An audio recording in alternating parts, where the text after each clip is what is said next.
মুড়িগঙ্গা নদীর বাঁধে বড়সড় ধস, আতঙ্কে গ্রামবাসীরা।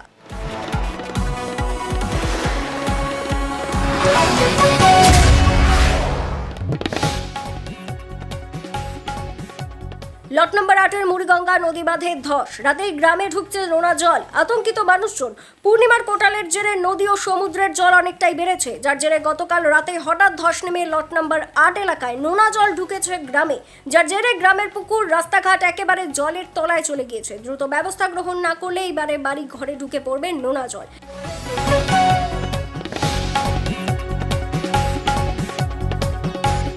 গ্রামবাসীদের দাবি, যেহেতু পূর্ণিমার কোটাল চলছে, এখনো দুদিন নদীর জল বাড়বে, সেক্ষেত্রে এই বাঁধে ধস বিশাল আকার ধারণ করবে। দ্রুত প্রশাসন ব্যবস্থা গ্রহণ করুক, সেই ছবি আপনারা দেখছেন কাকদ্বীপ.com এর ক্যামেরার মাধ্যমে। কারণ বলতে গেলে গত কয়েকদিন ধরে তো এরকম ছোটো মতো একটা জায়গা হয়ে পয়েন্ট একটা হয়েছিল, তারপর আস্তে আস্তে ওই জায়গাটা হতে হতে বৃষ্টির জলের কারণে কিংবা নদীর জলের কারণে ধস লেবে এখন বড় গাড্ডা হয়ে গিয়েছে। কারণ এলাকাবাসী আমরা খুবই আতঙ্কিত মধ্যে পড়ে আছি যে কি হবে না হবে। এইভাবে করে একটা আমরা খুবই রাত দিন করে এভাবে করে জেগে বসে আছি যে কী হবে না হবে, এরকম বৃষ্টির জলের মধ্যে বাড়বে কি কমবে। নদীর কোটালের জল এখন বাড়তেছে পরপর ধরে, গত কয়েকদিন ধরে আরও বাড়বে। এবার জিনিসটা আমরা দেখছি যে কি হবে না হবে, এরকম সবাইকে জানানো হয়েছে ব্যাপারটা, কি হবে না হবে এভাবে করে বুঝে বসে আছি রাত জেগে। এখন কি করা যাবে এই দেখছি এইভাবে। এটা হচ্ছে হুগলি নদী পরিবহন সেতু। এটা আতঙ্ক বলতে গেলে এখন প্রচুর মানে ক্ষতিগ্রস্ত দিক থেকে দেখতে গেলে প্রচণ্ড হয়ে আছে অবস্থা, বড় মানে যে অবস্থা হয়ে আছে এখন নিজেদের দেখলেও ভয় লাগছে দেখে। তোমারটা বলতে বৃষ্টির জল তো অবশ্যই জমা হয়েছে, আবার নদী জল ঢুকলে তো আরও ঘরের ভেতরে জল ঢুকে যাবে অবশ্যই। চিন্তায় আছি এখনও অবধি, রাত্রি তো এতটাই হলো, এখনও জল এখন তো কোটারের জল এখন তো বাড়ছে আপাতত। এবার বাড়া যতক্ষণ না ভাটা পড়ছে ততক্ষণ তো আমাদের জেগে থাকতে হচ্ছে, যেন ভাটার যতক্ষণ না পড়ছে ততক্ষণ তো জেগে না থাকলে হবে না। জোয়ারের জল যদি বেড়ে যদি ঢুকে যায় তাহলে সমস্যার মধ্যে পড়তে পারি, ওই জন্য জেগে বসে আছি এখনো পর্যন্ত।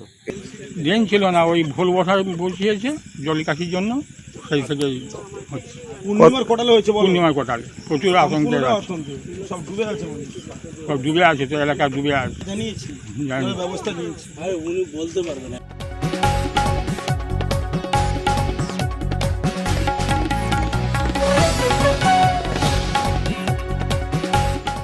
কাকদ্বীপ থেকে মুন্না সর্দারের রিপোর্ট, কাকদ্বীপ.com।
আধুনিক আসবাবপত্রের সঠিক ঠিকানা কিরণময়ী বেডিং স্টোর্স, কাকদ্বীপ, রথতলা। মনোরম পরিবেশে চাইনিজ খাবার ও জমিয়ে আড্ডা, পারগোলা প্যারাডাইস, অমর টকিজের বিপরীতে।